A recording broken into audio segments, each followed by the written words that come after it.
Again, we're blessed to be able to have another opportunity to be able to study God's Word together. These subjects we've been covering have been tough subjects, but still, with every other subject, we're supposed to be of the same mind and the same judgment, speaking the same things. Right. And when it comes down to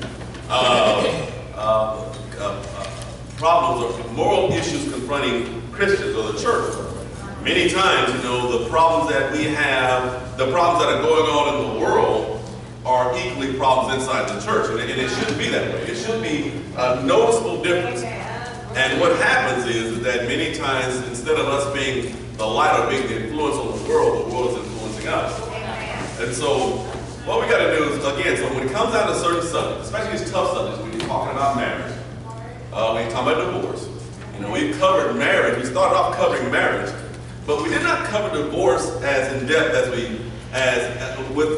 to truly cover divorce, you have to really understand marriage. And what we did is cover marriage first.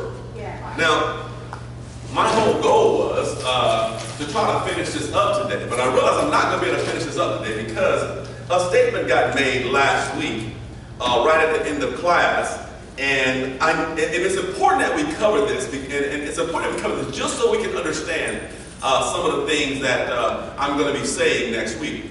So one of the things I asked everybody to do, I wanted you to go and I wanted you to find, after the ascension of Jesus Christ, I want you to find in the scripture where God gave any Christian the permission to divorce their spouse. Did anybody find that verse? No. Did, in the New Testament, after the ascension of Jesus Christ, did you ever see where the Bible gives any Christian permission to divorce their spouse? You don't see it, okay? Now, it's important that we understand it. And the reason I'm trying to get us to see this is because many times when having this conversation, many times we want to use Matthew chapter 5 and Matthew chapter 19 to try to explain who does and who does not have the right to remarry after divorce. And one of the things that we've been told all along was that, the innocent party has the right to remarry, but the offending party does not have the right to remarry. And the conversation is based on Jesus having a conversation with disciples in Matthew chapter 5 and with Pharisees in Matthew chapter 19, both of which are referring back to the law of Moses. Because again, Jesus said, I did not come to destroy the law, but to fulfill the law. And he said, if anybody teaches anyone to disobey the law, talking about the law of Moses at that time, he should be called the least in the kingdom. So in other words, Jesus was not trying to tell somebody that they could not, he was not trying to tell people that you could just go against the law of Moses, because the law of Moses was given by God. Okay? So, but what Jesus was challenging is what they were saying. Yes. And how they were trying to interpret what God's word said. Now, last week, Sammy brought up a subject that many times we don't take the time to look at. Her question, her observation was, I noticed that it's always talking about the men divorcing their wives. And you don't see wives divorcing their husbands. And really, that's important that we catch that, okay? It's really important that we catch this subject, because really to truly understand the conversation that Jesus is having again in Matthew chapter 5 and Matthew chapter 19, you have to understand what the law of Moses taught concerning these subjects. When it came down to divorce, when it came down to marriage, when it comes down to adultery, when it comes down to fornication, you have to understand what was being said under the law of Moses to really get it. And then when you understand these things, once you get to the New Testament, you see these references made by Paul and references made by Peter, the light's going to go, ding, okay, that makes sense now why they're saying what they're saying, okay? So, what we need to understand is when you're looking inside the scriptures, even when you look, for example, I'm going to jump ahead for a second. Even when you look at example, when you're talking about the way wives and husbands should be with each other, when we teach from Ephesians chapter 5, that's the New Testament, right? You recognize that Paul makes a very bold statement, says that, that wives ought to be in subjection to their husbands. It's a subordinate position, okay? but you're not less than your husband. It's creating order, okay? You're just as much a child of the kingdom with every right, every privilege that goes along with it. You just have a different role. But the wives are in a subjective position. He says that wives are in subject to your husband in everything, you know? And so, and I know that don't sit very, very well, but you have to understand he's creating order here, okay? And husbands are to love their wives the way Christ loved the church and gave himself for it. And you'll see that the heavier burden for the order of the household was put on the husband. And the responsibility was put on the husband. You're going to even see that in the law of Moses. But it's going to be something very interesting when it comes down to divorce under the law of Moses. You see, when you understand that under that time, a woman in the Hebrew of the Hebrews, they occupied a subordinate position. Okay, and though the wife and the mother of a Hebrew man was treated with honor, of more honor than like a sister would be, nonetheless, there was still a position of subordination inside the household. In other words, even a mother inside the son's household, son, take care of it. Mother did not run the show. The son did, right? Whosever household it is, okay? And so what we have to understand is that there's the head of the house, and then all those that are in the house, and the women in the house are in subjection. So the marriage relationship, from the standpoint of a Hebrew legislation, was looked upon much as a business affair. Now, we need to understand what I'm talking about here. In other words, even though there was many times that there are many people that loved each other, that became husband and wives and everything, the idea of marriage, nonetheless, was a business affair. Now, you say, Hal, what are you talking about? You see, a lot of times in our culture, we think to ourselves, you know, you love somebody. He's got that wavy hair, she's got these beautiful eyes. You fall in love with each other, and makes it, well, nobody thinks you just run away and get married. They didn't do that then.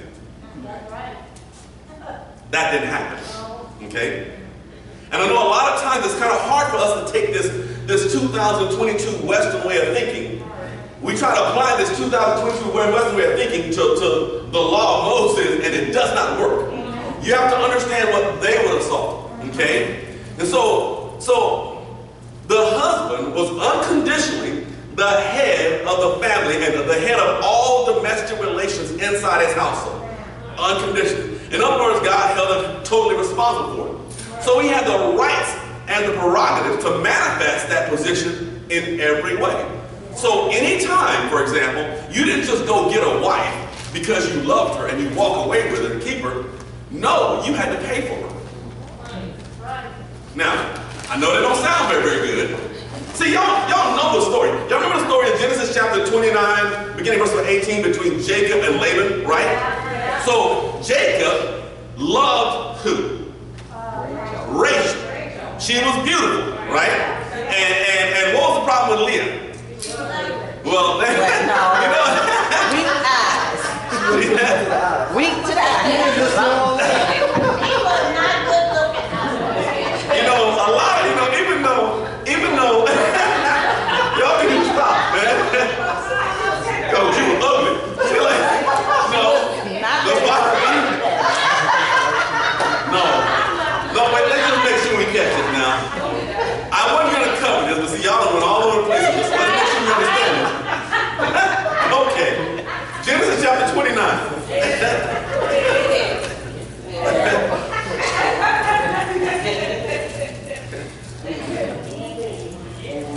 In Genesis 29, verse 14, and Laban said unto him, surely thou art my bone and flesh.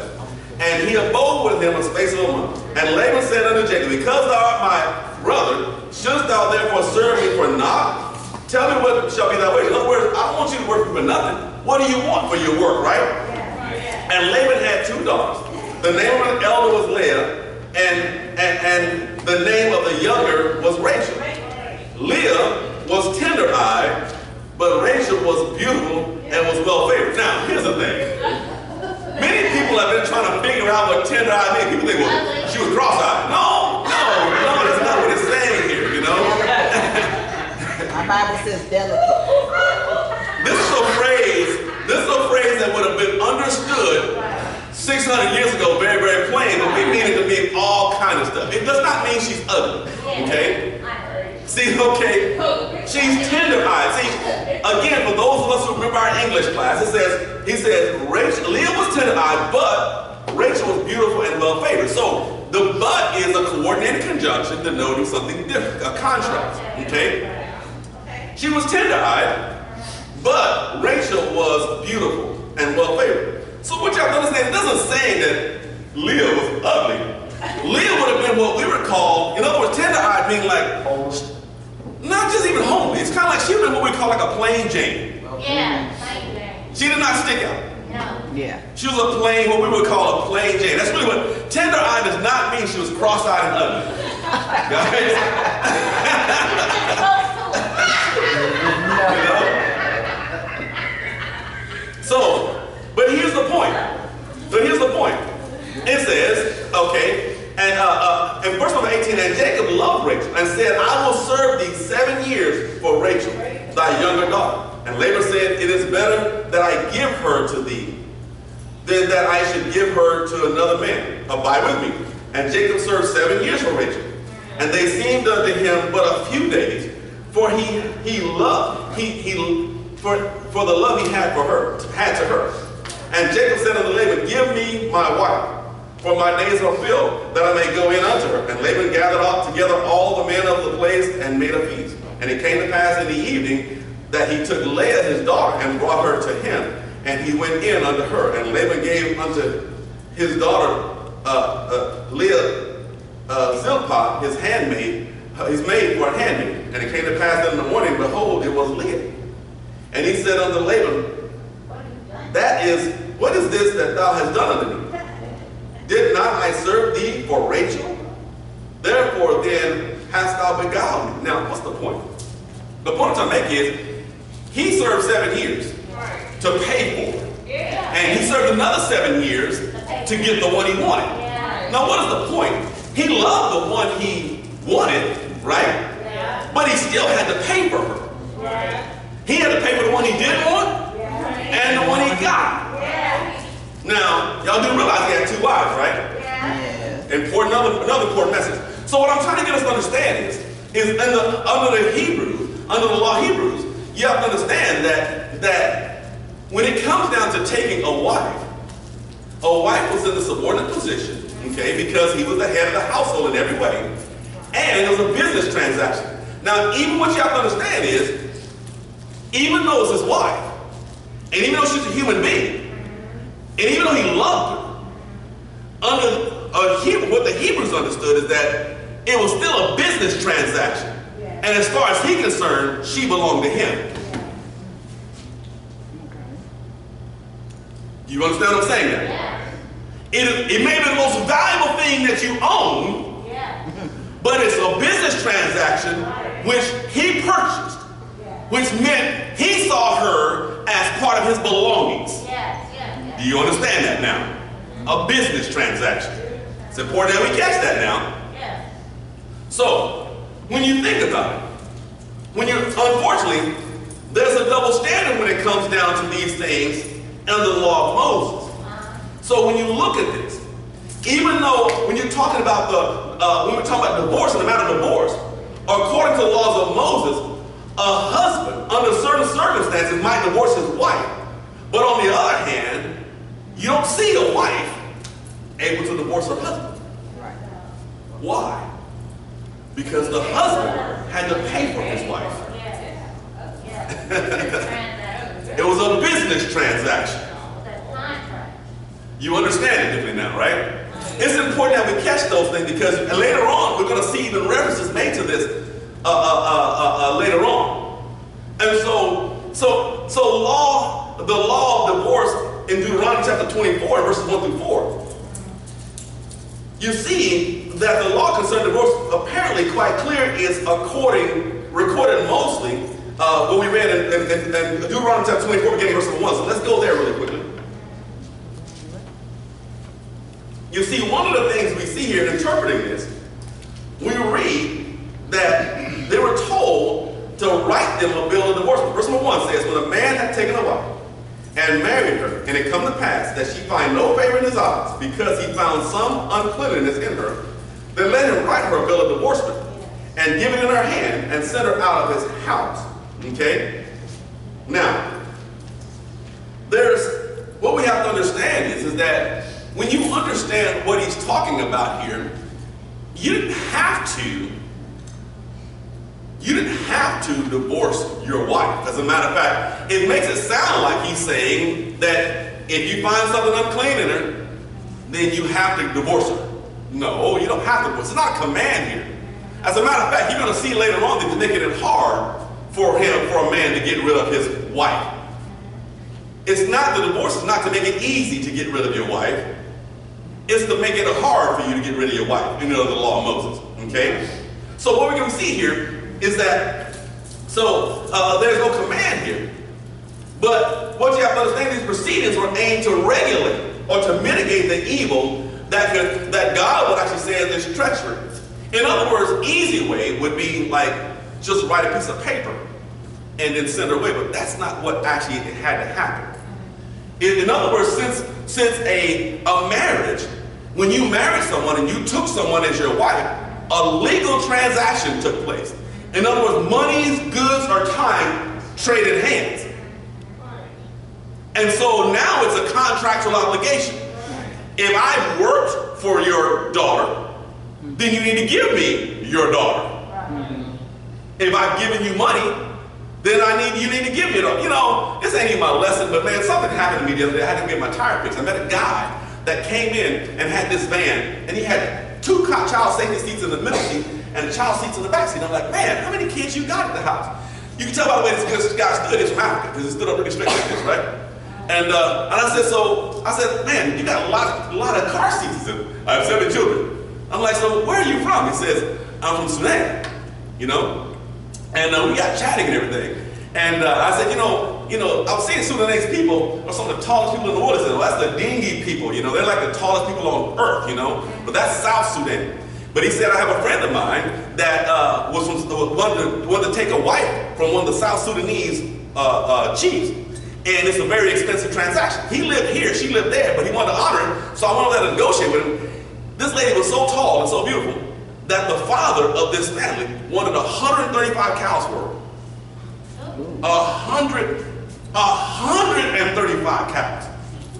So they go to negotiate. He said the taller and the more pretty she is, the more she costs. And I'm like, 135 cows, what could that woman look like? Right? So anyway, he said he finally got to negotiate, finally got the woman for 105 cows. I'm like, still, that's a lot of cows. But you explaining that, what you're doing is that you give these cows, and it just doesn't go to the father. The uncle might get 5, and cousins might get 5, and so it distributes to the mom. But here's the thing, it's a transaction. So if, for example, in the South Sudanese culture, if, for example, she does not find favor in your eyes after a few years, and if you send her back, the family's got to give you your cows back. Man, what a great option. Wouldn't that be? That's like, you know what I'm saying? It's like, talk about money back guaranteed. My point, now what's my point? My point I'm trying to make is that I said, but man, how many times where everybody does that? I said, nobody ever does it. People stay married forever. And I thought to myself, man, see, we think differently here, but many people and many other cultures, even in the Orient and in the Middle East, many people understand that you cannot take their daughter without paying in. Okay, because that's the most valuable thing that they can offer you, right? And so, as this business transaction, you have to understand, it was possible for a husband to be able to call this transaction off. But what you have to understand, what Moses was trying to do and the law was trying to do was not trying to make this easy. In other words, you got to write her a bill of divorcement. And that's important that we understand it, because just like your marriage was a contract, a legal contract, divorce also had to be a contract. Okay? And it did not come easy. I couldn't imagine paying 135 cows or paying 7 years of your life for a woman. That does not come easy. In the Bible, you saw that a good wife had a value, and you just could not just willy-nilly just decide you wanted to have somebody, right? So marriage among the Hebrews was just as much a legal contract as it was a result of love or affection. Okay? So it would mean that, it's a mistake to assume that there was not deep love involved, because we saw that Jacob really loved Rachel. Yeah. But he still had to pay. Yeah. Okay? And so, and what we have to understand, and this is not, in our country we think like, that's just crazy, you know? Why would anybody want to go to all that trouble? I used to work with a guy named Kamal in Austin. When I used to work at Daymark in Austin, Kamal, he was from India. And he said, you know, I got to go back to India just so I can actually go marry my wife. I'm like, how long have you been engaged to? For what? Since I was like 5? I'm like, what? So my parents and her parents made an arrangement when we were little kids. And I'm like, so what does she look like? I said, I don't know. I'm like, dude, you know, well, what if you don't like her? He says, why wouldn't I like her? So Kamal goes on there. Kamal, I'm not saying, look, I can't really tell. No, I'm just saying this. I can't really tell, Stefan, if a guy is handsome or not, but I can tell if dude is hungry. And I'm just saying, you know, how do you say this? Kamal was a little bit less than tender-eyed.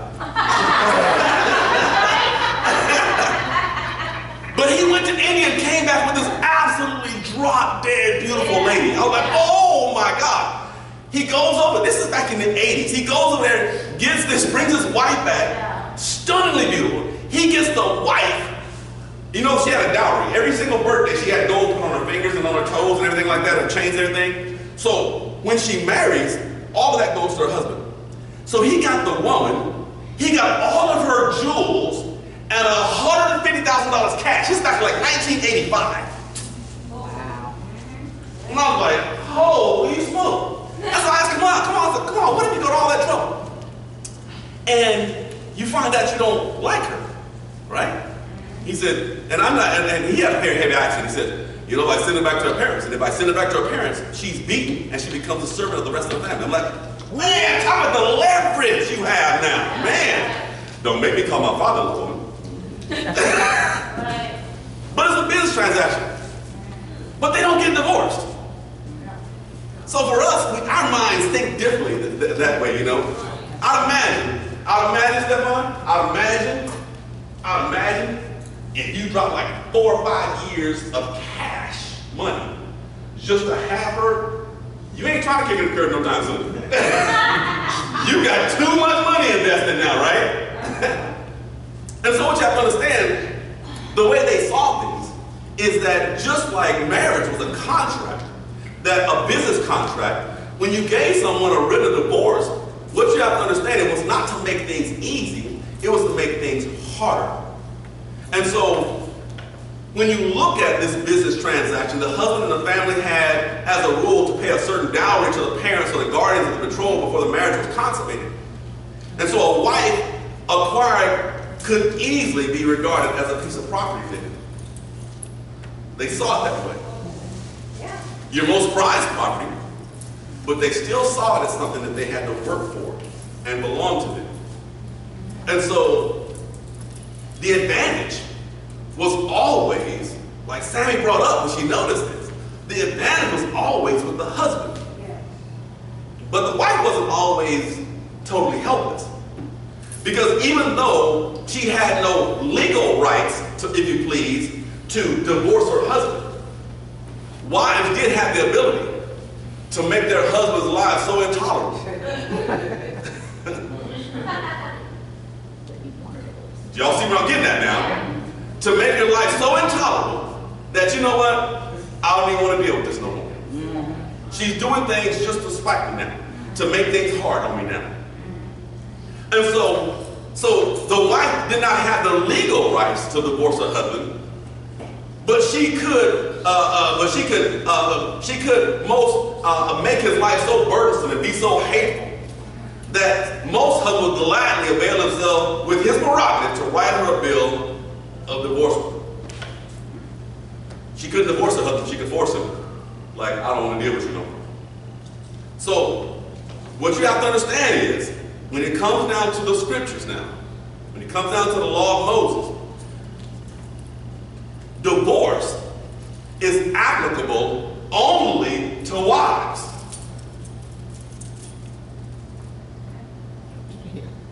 divorce is applicable only to wives. Now, for those who, again, who want to challenge this, those who want to say things differently, that are among the brotherhood who I'm actually talking to, because I can't expect worldly people to say anything different. What you have to understand is that if you can go back and you can show me from the law of Moses, based on what Jesus was teaching from, in Matthew chapter 5, he's talking about the future in the kingdom. He's talking about Matthew chapter 5, he's talking about in the future. In Matthew chapter 19, concerning with the Pharisees, he was still talking about the law of Moses, what they understood. But see, this is the actual standard. So you cannot apply, if you're going to use this as a standard, you cannot apply these standards of Matthew chapter 5, Matthew chapter 19 to a wife divorcing her husband. Because divorce under the law of Moses was applicable only to wives. Oh man, it's getting deep now. You see, what we have to understand is, in all such cases where the wife was concerned as the moving party, she could only demand that her husband should divorce her. The divorce was always, from first to last, under the law of Moses, the husband's act. Matter of fact, the term in the Bible for divorce, in the Hebrew language, the sending away of a wife, okay? You see, we have to use a whole phrase where they only use one word, okay? For the act of putting away or sending away one's wife. If you would, turn your Bible to Deuteronomy Chapter 22. And I'm going to show you, I'm talking about how we use a phrase. And for those who like to use your Bible dictionaries or your Bible concordances to go look up the Hebrew word and stuff like that, you can see what I'm talking about here, okay? In Deuteronomy chapter 22, and in verse number 19, it says, they shall immerse him in 100 shekels of silver, and give them unto the father of the damsel, because he hath brought up an evil name upon the virgin of Israel, and she shall be his wife. He may not put her away all of his days. So what y'all talking about putting away, when you see putting away, or the putting away of one wife, putting away, what you have to understand, that phrase in the Hebrew language is always applied to the putting away of a woman. Because in like the Hebrew, unlike the English language or the Hebrew, you have feminine and masculine phrases, okay? In Spanish, in Latin, you have Hebrew, and you have feminine and masculine phrases to differentiate between the two. Now in English, we gotta say he or she many times because certain things is not masculine and feminine. But what you have to understand is when it comes down to putting away or putting the word the word divorce does not apply, does not appear in the law of Moses. The phrase putting away. Anytime you see that word, it's always in the feminine. You know, the woman is thrust out. Literally means the woman thrust out. Okay? The term applied to a divorced woman, a woman that's been thrusted out. That's a divorced woman. The masculine form is nowhere found in the scriptures. So Simon made an observation that's important that we catch here. Because unless you have a background of what's being said there, it does, a lot of these things that we're trying to apply when Jesus spoke in Matthew chapter 5 and Matthew chapter 19, we're applying these things wrong because he's applying it to a Hebrew audience of what they would have understood. No Hebrew audience would have, Sister Stella, no Hebrew audience would have understood a woman divorcing her husband. It would have made no sense. Now, is that important information to understand? Yeah. So the process and the exceptions. So the process of divorcing your wife under the law of Moses, okay, is on the side of the husband. So the process of divorce is on the side of the husband, okay? It was made difficult to make it so it's a little harder for him to secure a divorce, okay? No man could not divorce his wife without some type of legal ceremony. In other words, he could not dismiss his wife without some type of trial. She had to be tried. You can't just throw away. A trial had to take place. You know, if all you had to do is just put a piece of paper in her hand and send it away, that's easy. No, when you go back and you understand the whole thing, it was to make it harder for you to get rid of your wife. You know why? Because God does not want you to divorce your wife. Right. Okay? So, no man can unceremoniously and secretly dismiss his wife without some type of trial. In the case one becomes dissatisfied with his wife, the first thing he had to do, he had to write her a bill of divorcement. Okay? Some type of legal document had to be put inside her hand just so she can actually have a legal document. But what we also have to understand is number two, the bill, he had the right of the bill of decree had to be put in her hands. It had to be given to her. Okay? And so, for this to actually happen, someone had to judge what you're doing. Where do you think we have divorce courts for now? Where do you think that comes from? You see, somebody had to judge what he was actually doing. Okay? And so some type of tribunal would have to take place, where someone would have to judge to see whether or not this whole right that you're given can be upheld. And if it is upheld, then you put it in her hand. And so you had to write it, the bill of divorcement, some type of tribunal had to take place, you had to put it in her hand, and then she must be forced to leave the premises of her husband. Now, under the law of Moses, divorce was denied for two reasons.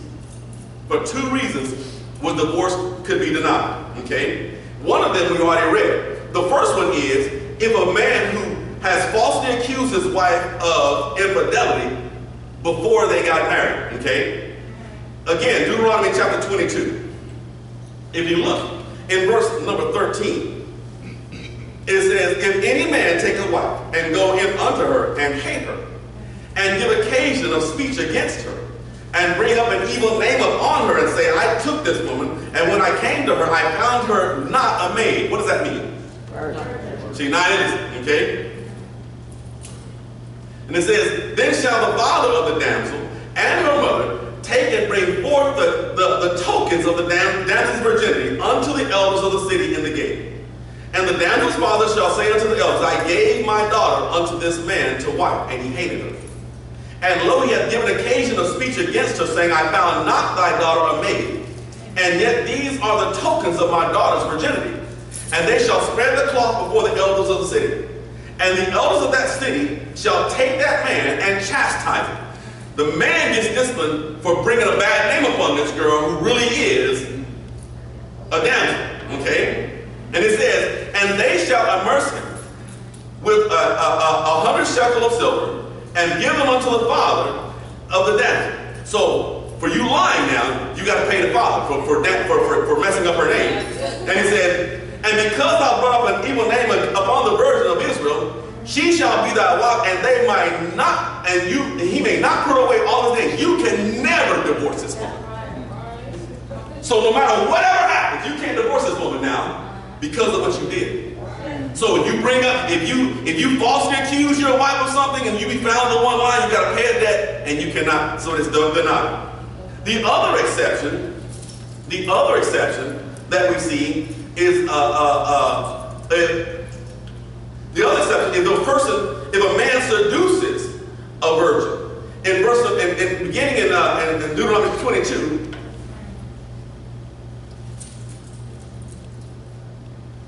Verse 28. It says, if a man find a damsel that is a virgin, which is not betrothed, what does that mean? She's not promised. She's not promised to be married. What we need to understand is that just because someone is betrothed does not mean they've already married. You know, betrothed means somebody's already made an agreement. Somebody's already put a down payment on it. Somebody's already made some payments or something, right? She's betrothed to be married to somebody else. She belongs to somebody else because the contract's already made with somebody else. That's what it means.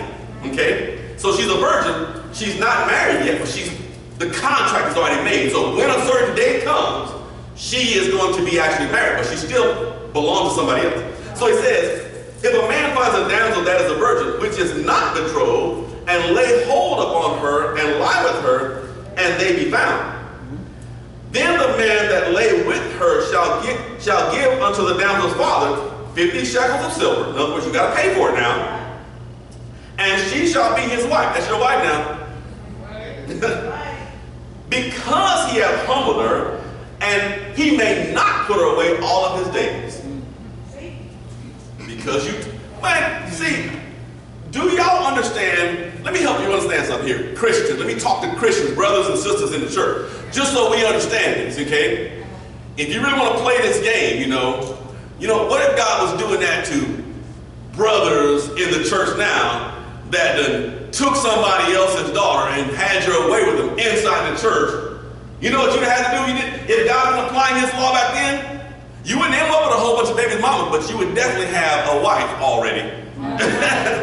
And you would have already had to pay for it.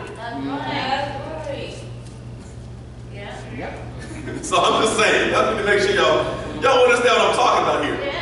So those are only exceptions. Those are only exceptions you saw that are written down, that you could not divorce a wife that found no favor in your eyes later on. You could not divorce her no days of your life because of you did, okay?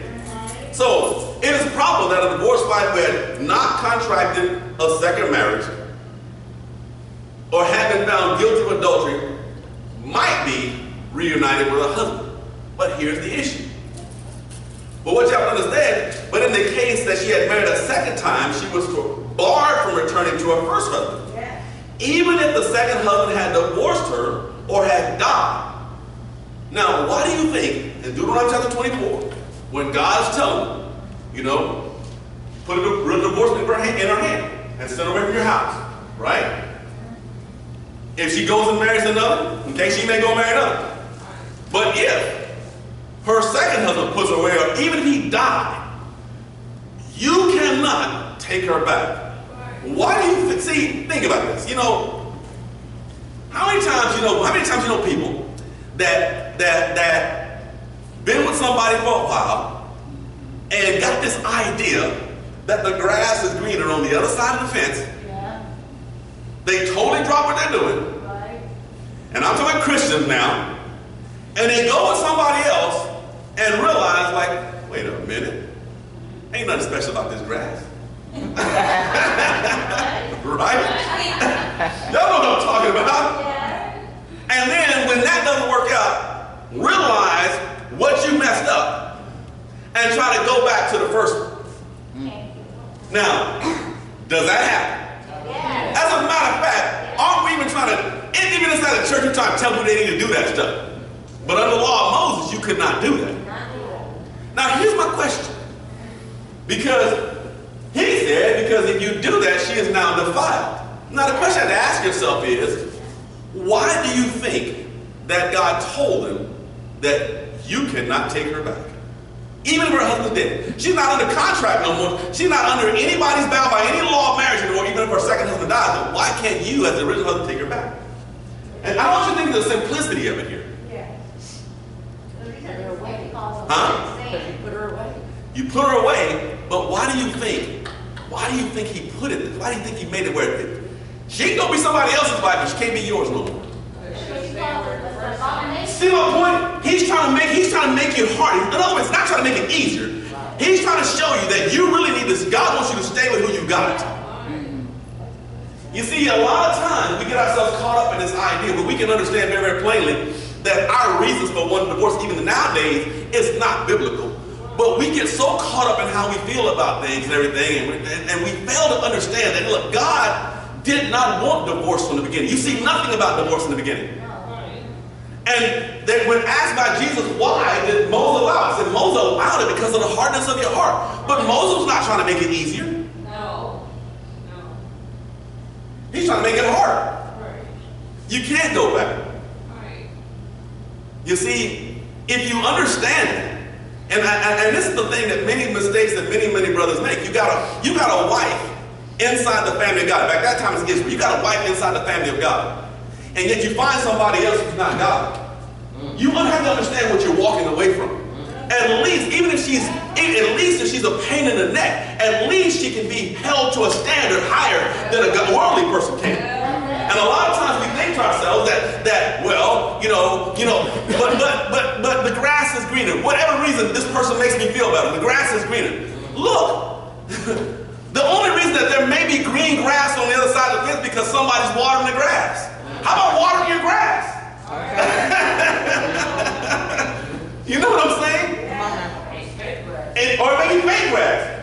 Or you may be looking at the grass but don't see the snakes in the grass.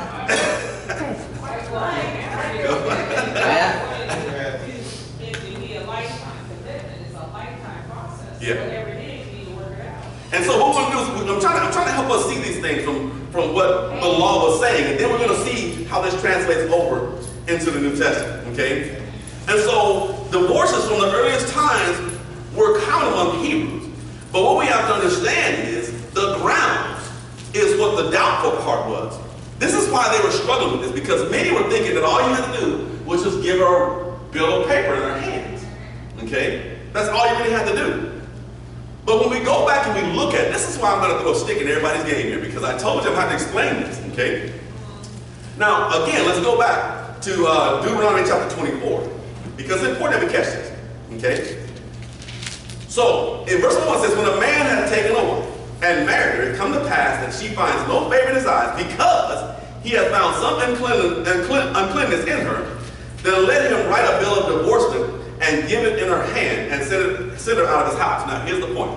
Y'all do realize that the word of adultery is found in the Old Testament. Yeah.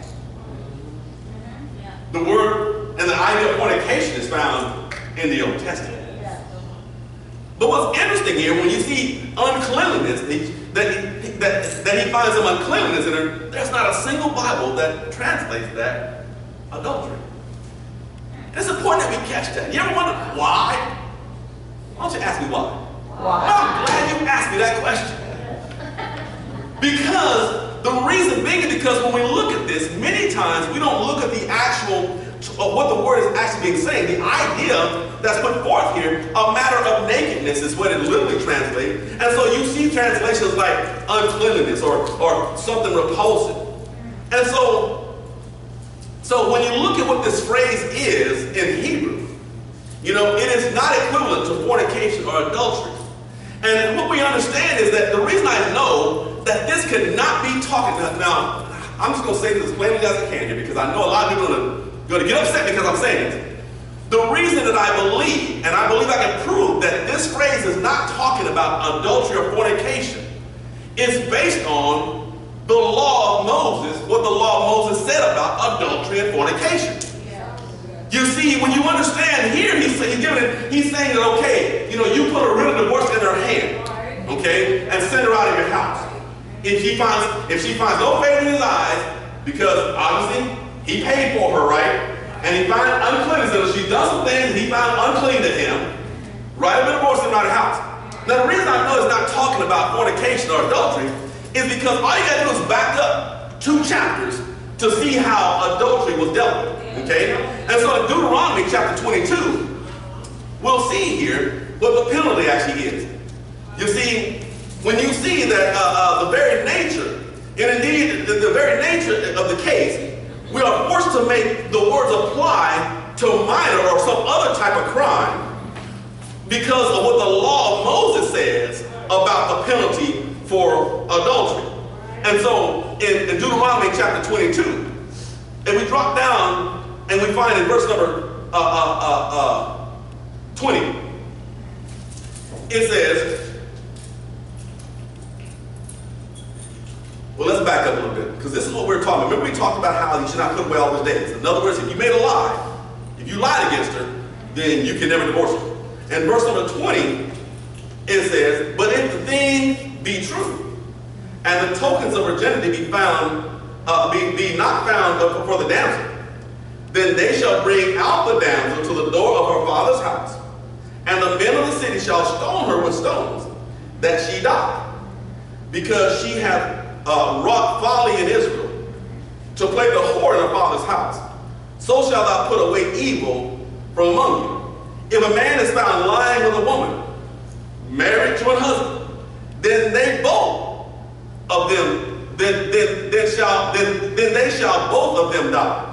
Both the man that lay with the woman and the woman, so shalt thou put away evil from Israel. If a damsel, that is, a virgin, be betrothed unto a husband, and a man find her in the city and lie with her, then he shall bring them both out of the gate of that city, and he shall stone them with stones that they die. The damsel, because she cried not, being in the city, and the man, because he hath humbled his neighbor's wife. So thou shalt put away evil from among you. But if a man find a betrothed damsel in the field, and the man force her, and lie with her, then the man only that lie with her shall die. But unto the damsel thou shalt do nothing. There is in the damsel no sin worthy of death. For as when a man rises against his neighbor and slays them, even so is this matter. So you understand that if, for example, this man, the man in Deuteronomy Chapter 24, if he was saying that she finds no favor in his eyes because she has committed adultery, okay, that was no written of divorcement given to her. Is that kind of heavy now? Y'all understand? Again, I don't have time now because I'm running out of time, so that's why I said we'll finish up next week. So this is important information that we catch. So when Jesus in Matthew chapter 5 and in Matthew chapter 19 is addressing a Jewish audience, a Hebrew audience, these are things that they would have understood. So you understand our 2022 way of thinking of marriage does not apply here. In other words, we're serving up stuff buffet style. If you're going to go all in now. You're going to go all in. You're going to talk my baby into something she ain't got no business doing? She's yours now, but you need to give me the money. And you can't give her back now. Know the cows, right? So y'all understand. They understood something different. Now, just so let me just kind of finish this up here really quickly. So, what we have to understand, there are certain things. Remember I told you before that wives, even though they could not divorce their husband, they could make their husband's life miserable. They could do things to make him crazy, to force him to get her out of the house. This is really what that verse is talking about. In Deuteronomy chapter 24. It is not talking about adultery. It cannot be talking about adultery because just chapter 4 will show you the context of adultery. Okay? As a matter of fact, you were not forced to divorce your wife, but the command to put away this evil from Israel was a command. Yes. She got stoned. He got stoned. Yeah. Oh, yeah. There's a difference. Okay? So, we also need to understand that it's clear then that adultery, when it comes down to adultery, was something that was very plainly spelled out in the scriptures. But again, when it came to things that were offensive inside the household, offensive to the husband, you have to understand there are certain things inside the law of Moses that would not have been considered adultery because of this male and female setup. I'll give you an example. We can clearly see that adultery is not the valid reason for divorce. Adultery is a valid reason to be put to death. Okay, so that's not really the valid reason for divorce being talked about in Deuteronomy Chapter 24. And see, the word adultery had a particular significance in the Jewish law, which recognized polygamy, recognized concubines as legitimate. And so the Hebrew might have 2 or more wives or concubines, and might even have intercourse with a slave or a bondwoman, even if they're married, without being guilty of the crime of adultery. Yeah. Now, you want to have your mind boggled down? It's important that we catch it. Very quickly, let's go to Leviticus Chapter 19.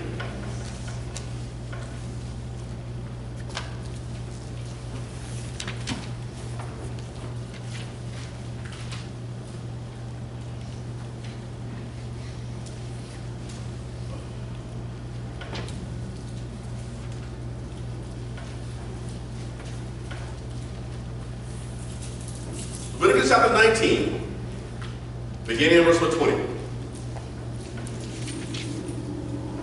It says, watch this. And whosoever, this is talking about a man, from a man's standpoint, and whosoever lies carnally with a woman, that is a bondmaid. What does that mean?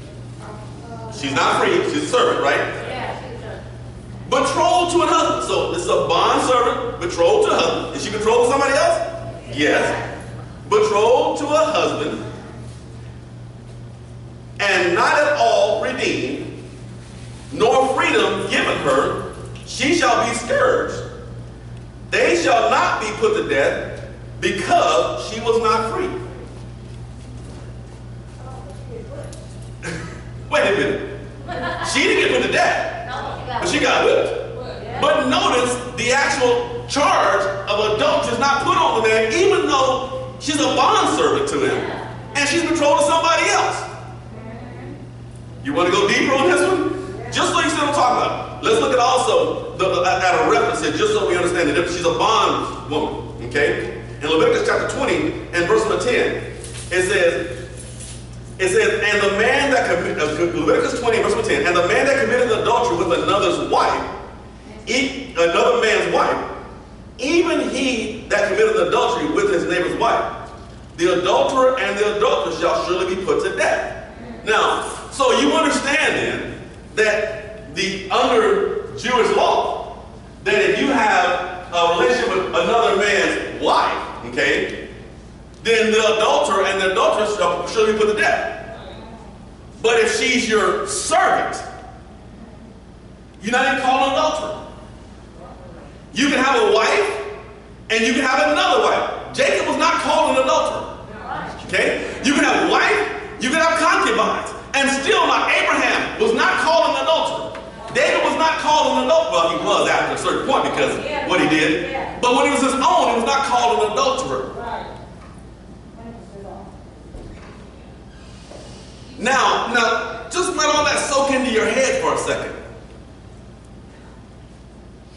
So again, when you go back to Matthew chapter 5 and Matthew chapter 19, and you're trying to apply the teachings of Jesus to the lives of Christians today, which are no longer under the law, not even under the law, do you understand that there has to be some revisions to what we're talking about now?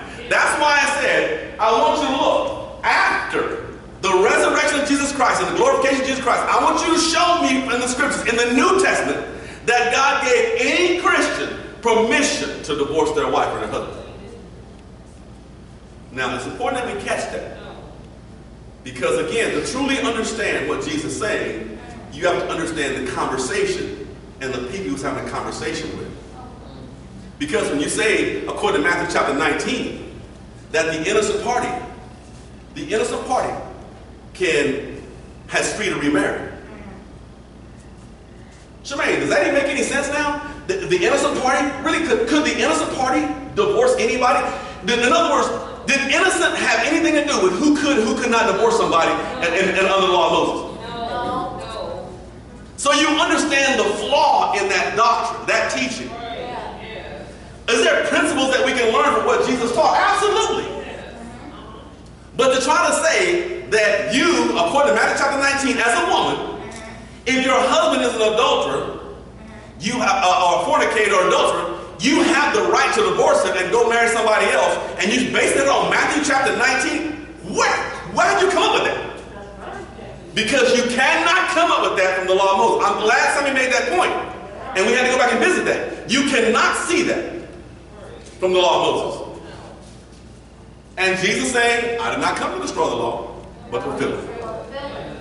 Y'all understand what I'm saying now? Yeah. So what we have to do is we have to look at it from the standpoint of like, look, Jesus is trying to point even them back to the beginning. God's trying to point us back to the beginning. You see, the law of Moses, did the law of Moses fix anything? Did the law of Moses fix marriages? Did the law of Moses fix relationships? No. You see, grace and truth came by Jesus Christ. We have to understand we have something better now. Because we actually have something available to us now that is able to effectively deal with everything you have going on. And once you become a child of God and commit yourself to God, then you will need to understand, just like God was trying to get Moses to understand and the children of Israel to understand, is that you need to understand what marriage is. And you need to understand that God is not going to make it easy for you to break something up that he has put together. All righty? And so, settle your mind. And that's why I tell people, like, look, I never play Barnaby Jones when it comes down to somebody's marriage. I never do. You will never hear me telling somebody, girl, just leave him, or man, just leave her. You will never hear me say that, ever. If you're looking to come to me and try to get me on your side and say, like, well, because he won't work, or because she's violent, or whatever like that, or because, she's a bank robber, or whatever like that, whatever it is, you would never hear me say, no, I'm just making stuff up to keep it light, because I don't want to, like, mess with nobody. You will never hear me you will always hear me trying to get you to understand you need to strive for reconciliation. What if I messed up a whole bunch of things in the past? You need to make things right with God. Because God knows. As long as you got a broken and contrite heart, God can see through you. God can see. God can understand we can make some mess. I have, and you have, and we can make messes out of our lives. But when we finally get to the point that we truly understand what God's doing, we don't even know how to go back fixing that stuff, right? Does anybody else know what I'm talking about? So what I'm trying to get us to understand is we need to back away from the traditional way of thinking, because the traditional way of thinking is not always in line with what the Bible says. Alrighty? I hope I didn't take us a long way around for no reason. Because that's going to be important, because now once we start reading what Paul starts saying, what Paul is talking about, and what Jesus is talking about in John chapter 8, verse 4. Y'all know the story. When the story came up, when the scribes and Pharisees brought this woman taken in adultery, and they set her in the midst, right there in front of Jesus, and they said unto him, Master, this woman was taken in adultery, in the very act. We caught her doing it. Now, what's the very problem with that? You brought this woman, but you caught her in the act. Somebody missing. Right. Right? Somebody missing. You caught her in the very act. Somebody's missing. You bring the mulberry stone, who's missing? Whoever should have been up. See my point? So it makes sense when you understand what the law said. When you understand the comments that have been made by Jesus. You also understand, you also understand a lot more when you see with Paul in Romans chapter 7, verse 1, he says, know ye not, brethren, for I speak to them that know the law. So I'm speaking to those who know what law? The law of Moses, right? How that the law had dominion over a man as long as he lived. Now, to help them understand what he was talking about, he says, for the woman which hath taken a husband is bound by the law to her husband as long as he liveth. But if the husband is dead, she is loosed from the law of her husband. So then, if while her husband liveth, she be married to another man, she shall be called an adulteress. But if her husband be dead, she is free from the law, so that she is no adulteress, though she be married to another man. Now, Jesus was not trying to teach about marriage. Paul's not trying to teach about marriage. He's trying to teach about our relationship between the law of Moses and Jesus Christ. But we need to understand he made a very important point there. So again, I wanted us to kind of see what's actually said. Yes? It's Matthew 19:9, and the first 5 words are, and I say it to you. Mm-hmm. So they're saying, I say it to you. So Jesus said, so everything that follows, you need to do with that said, whoever shall put away his wife except it be for fornication. Okay, but they're missing the first word, which is and. Mm-hmm. And means, and I've been talking about the old law, and I'm continuing my thought. Mm-hmm. He didn't say, but I say to you, Mm-hmm. to change it over. So I think they get hung up on that and they miss that he's still talking about the old law right now. Yeah, what he's saying, that's the whole point. We need to understand what they would have heard and what they would have understood. And then once we understand what they heard and what they understood, now we can make a 2022 application of it. Okay? But you can't use the idea to give a woman advice for divorcing her husband on Matthew chapter 5 and Matthew chapter 19, because that was foreign to them. That made no sense. Right. Wives did not divorce their husbands. Husbands divorced their wives. Right. Let me stop smiling. Y'all don't think I got some kind of... Y'all don't think I'm like making... That's important that we understand that, because later on it's going to make sense why later on that in Christ there is no male and female. There is no bond nor free. There's all of those things are important for us to understand when you start seeing these things later on, okay? All right, I appreciate it. Let's all pray together.